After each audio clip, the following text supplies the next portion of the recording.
Talang ito ay rated SPG. Striktong patnubay at gabay ng magulang ang kailangan. Maaaring may masiselang tema, lengguwahe, karahasan, sexual, horror o droga na hindi angkop sa mga bata.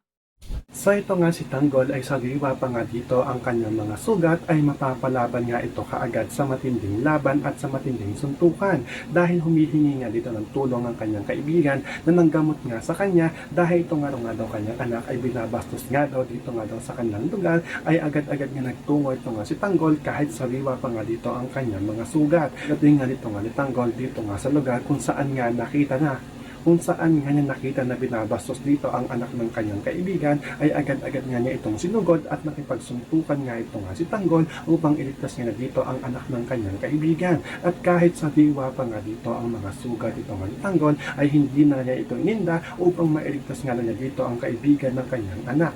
So pakakaabangan natin dito ang muling pakikipaglaban at pakikipagsuntukan nito nga ni Tanggol kahit sa tiwa pa nga dito ang kanyang mga sugat. Yan ang ating mga pakakatukan at pakakaabangan dito nga lang sa PJ's Batang Quiapo.